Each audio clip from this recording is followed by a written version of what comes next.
अस्सलाम वालेकुम, welcome back to the channel. मेरी उम्मीद है कि आप सब बिल्कुल खैरियत से होंगे। आज का टॉपिक ऐसा है जिस पे बहुत लोगों ने रिक्वेस्ट की है, वो है परफॉर्मेंस एंजाइटी। और स्पेशली जब कोई इंसिडेंट आने वाला होता है, कोई परफॉर्मेंस, कोई टेस्ट, प्रेजेंटेशन, तो उसको एंटिसिपेट करते करते जो एंजाइटी बढ़ जाती है और फिर इवेंचुअली वो नज़र आती है हमारी परफॉर्मेंस में।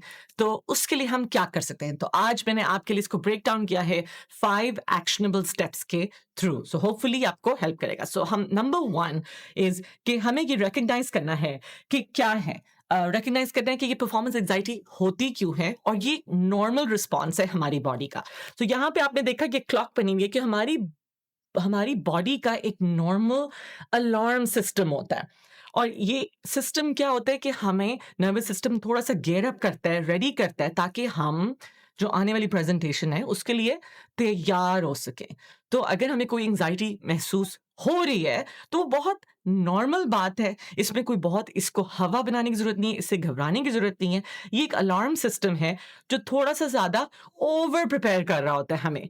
थोड़ा-सा एक जो नॉर्मल प्रिपरेशन हमें करनी है, उससे थोड़ा-सा ज़्यादा हो जाता है, तो उसको हम वो परफॉर्मेंस एंग्ज़ायटी में चेंज हो जाता है। तो सबसे पहले हम इसको देखेंगे एक नॉर्मल रिस्पॉन्स की तरह।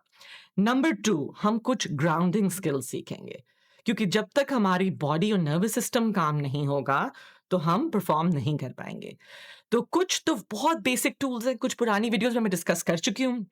बॉक्स ब्रीथिंग, ये मैंने यहाँ पे बॉक्स बनाया है, जो कि बहुत क्विकली हमारे जो एंग्शियस नर्वस सिस्टम है, जिसमें दिल की धड़कन तेज चल रही होती है और सांस लिया फूल रहा होता है और पसीना आ रहा होता है, ये बॉक्स ब्रीथिंग अगर हम 2 मिनट्स कर लेंगे ना प्रेजेंटेशन से पहले और उसको रिहर्स करते हुए प्रैक्टिस भी करेंगे, तो बहुत आसानी से आपका नर्वस सिस्टम प्रैक्टिस में होता है कि this is what I can do. जब मेरी दिल की धड़कन तेज हो रही होगी, मैं तेज तेज बोल रही होंगी, सांस चढ़ रहा होगा, शेकी हो रही होगी आवाज, तो I will do these exercises और इससे मेरा नर्वस सिस्टम काम डाउन हो जाएगा। तो बॉक्स ब्रीथिंग क्या है? यहाँ पे मैंने किया, यू ब्रीद इन, हमने सांस अंदर लिया फॉर 4 सेकेंड्स, 1 2 3 4, हमने सांस को रोका, 1 2 3 4, हमने सांस को बाहर निकाला 4 सेकंड्स के लिए, 1 2 3 4, फिर हमने सांस को दोबारा से रोका 4 सेकंड के लिए और फिर हमने अंदर इनहेल लिया दोबारा से, 1 2 3 4, और फिर उसको रोका। और इस तरीके से हमने 2 मिनट ये बॉक्स ब्रीदिंग करनी है। इसको कहते हैं बॉक्स ब्रीदिंग। ये ऐसी ब्रीदिंग है जो नेवी सील, जो अमेरिकन नेवी के अंदर अम, लोग होते हैं, उनको ये सिखाया जाता है परफॉर्मेंस करने से पहले। और ये बहुत क्विकली 2 मिनट्स के अंदर आपकी नर्वस सिस्टम को काम डाउन कर सकती है। फिर मैंने ये 5 4 3 2 1 यहाँ पे लिखा हुआ है, ये एक और ग्राउंडिंग एक्सरसाइज है। ये क्या है? बेसिकली हमने 5 4 3 2 1 करते हुए, काउंट करते हुए, हमने अपनी सेंसेस को यूज करते हुए हमने प्रेजेंट मोमेंट में आना है, हमने हाल में आना है। अब ग्राउंडिंग टेक्निक की बहुत सारे ये तरीके हैं। ये तरीका सिंपल है कि हमने अपने राउंड देखा, हमने 5 चीजें, 5 things that I can see, 4 things that I can maybe hear, maybe 3 things that I can feel। ऐसे मैंने काउंट किया कि मैं महसूस कर सकती हूँ इस वक्त कि मैंने मेरे कपड़े, मेरी चेयर और मेरे पैरों के नीचे ज़मीन है। टू थिंग्स जो मैं स्मेल कर सकती हूँ, तो हो सकता है मेरा परफ्यूम, हो सकता है मेरे हाथों पे कुछ है। और फिर number 1, one thing I can test, मैंने कोई टॉफ़ी और च्युइंग गम मैंने या मुँह में डाली, तो उसका फ्लेवर आ गया। जब मैं ये एक्सरसाइज़ करूँगी ना स्लोली, 5 4 3 2 1, इससे मेरा जो ब्रेन, जो नर्वस एंग्ज़ायटी थॉट्स में गया हुआ था ना स्पीच करने से पहले, प्रेज़ेंटेशन करने से पहले, गलत हो जाएगा, आई डोंट नो दिस, कैसे करूँगी? It comes back to the present moment. तो ये एक्सरसाइज़ेज़ हो गई नर्वस सिस्टम को काम करने का तरीका। नंबर 3, हमने रिहर्सल करनी है। ये एक्सरसाइज़ेज़ आप जब पहले से प्रैक्टिस करेंगे, ये आपको प्रिपेयर करेंगे कि अगर मेरा नर्वस सिस्टम फिर से एंग्ज़ियस हो गया, this is what I can do on the day right before presentation. उस दिन, जिस दिन प्रेज़ेंटेशन, उससे बिल्कुल पहले अगर मेरा नर्वस सिस्टम फिर से, दिल की धड़कन तेज़ हो गई, तो मैंने ये एक्सरसाइज़ेज़ करके अपने नर्वस सिस्टम को काम कर लिया। नंबर 3 है mental rehearsal. Anxiety mental rehearsal कर रही होती है कि गलत होगा, मैं ब्लैंक आउट कर जाऊंगी, मुझसे बोला नहीं जाएगा, मेरे मुंह से अल्फाज नहीं निकलेंगे। रिहर्सल हमने ऐसे करनी है उसके ऑपोजिट की। रिहर्सल हमने करनी है सक्सेस की।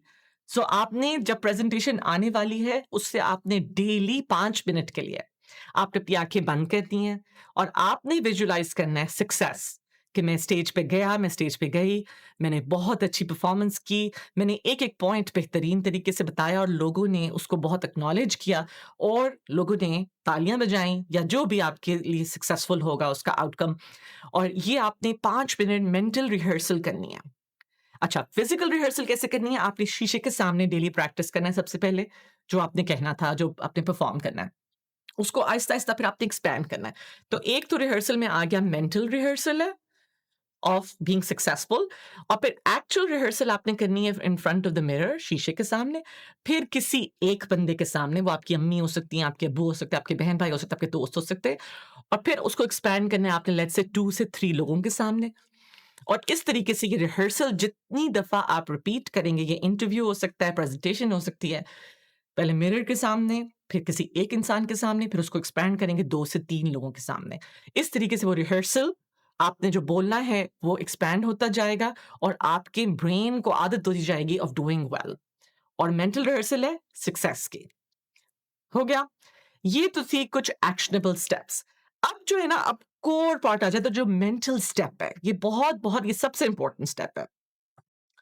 जब हम एंग्शियस होते हैं ना परफॉर्मेंस एंजाइटी में, तो हमारे ज़हन में कहीं डीप डाउन फियर बेस्ड और बड़े पेनफुल किस्म के बिलीव्स होते हैं और थॉट्स होती हैं, जो हमारी एंजाइटी को फ्यूल कर रही होती हैं। ये जो हर्टफुल बिलीव्स होते हैं ना, ये एंजाइटी को फ्यूल कर रहे होते हैं। तो ये जो मेंटल एस्पेक्ट है, अभी हमने फिजिकल की बात कर ली, हम मेंटल एस्पेक्ट पे काम करेंगे। तो पहले फॉर एग्जाम्पल थॉट आती है या बिलीफ आता है कि अगर मैं नर्वस हो गई इंटरव्यू में या प्रेजेंटेशन में, तो मैं फेल हो जाऊंगी। सो उसको हमने ऐसे जो इतना प्रेशर डालने वाले बिलीव्स और थॉट्स हैं, इनको अपने रीफ्रेम करना है इनटू पॉजिटिव, रियलिस्टिक। ठीक है, थोड़े रियलिस्टिक हमने बिलीव्स बनाने, इसकी रीफ्रेमिंग कहते हैं इसको। तो हमने एक नेगेटिव बिलीव को रीफ्रेम किया, दोबारा से हमने एक और फ्रेम बनाया इसी फियर और थॉट को। और वो क्या था कि अगर मैं नर्वस हो गई तो फेल नहीं होंगी, इट्स ह्यूमन। सब लोग नर्वस होते हैं, इट मेक्स मी ह्यूमन। इसमें कोई मैं कंप्यूटर नहीं हूं कि मुझे कभी एंजाइटी नहीं होगी। लोग मेरी एंजाइटी को नोटिस करेंगे, तो उसका आपने अपने आप को ये कहना है कि लोग मेरे मैसेज पे फोकस करेंगे। लोग जो मैं बात कर रही हूं, मेजोरिटी लोग उस पे तवज्जो देंगे, वो सिर्फ मेरी एंजाइटी को नोटिस नहीं करेंगे। फिर आपका बिलीफ अपने जो प्रेशर डाल रहा होता है हमारे ऊपर कि मुझे परफेक्ट होना चाहिए, आई मस्ट बी परफेक्ट, मेरी एंग्जाइटी नजर नहीं आनी चाहिए, कोई हिचकिचाना नहीं चाहिए, कोई चीज भूलनी नहीं चाहिए। No, I have to be present, मुझे लोगों के साथ मौजूद होना है जो वहां पे इंटरव्यू में या प्रेजेंटेशन पे, और मुझे ऑथेंटिक होना है, रियल होना है, फेक और कुछ और तो नहीं बनना। सो सबसे जरूरी चीज is not to be perfect. कोई भी इंसान परफेक्ट नहीं हो सकता, तो अपने पे ये अननेसेसरी बोझ नहीं डालना। What you really need is authentic, real, fake नहीं होना, प्रेजेंट होना।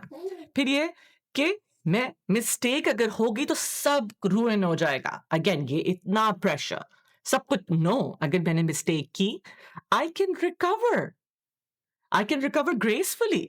यानी आप बहुत सारे इवन स्पोर्ट्समैन को देखें, परफॉर्मेंस को देखें, अगर उनकी कोई चीज गलत हो जाती है परफॉर्मेंस के दौरान, आप बहुत ग्रेसफुली उससे रिकवर कर सकते हैं कि ओ ये हुआ था। You can even apologize, you can even acknowledge in front of the audience कि सॉरी, मुंह मेरा बहुत ड्राई हो गया था, और फिर then you move on. So गलती करना is not the end of the world. गलतियां इज ओके, गलती से आप फिर मूव फॉरवर्ड करते हैं। फिर एक फेयर होता है कि मैं ब्लैंक हो जाऊंगी, मेरा जो है ना, ये मेरे साथ बाय द वे हो चुका है जब मैं 8-9 साल की थी, कि मैं स्पीच में ब्लैंक हो गई थी। उसके बाद मैंने उस फियर को ओवरकम किया, क्योंकि बार बार मुझे ये फेयर आता था कि मैं स्पीच करूंगी तो मैं ब्लैंक हो जाऊंगी।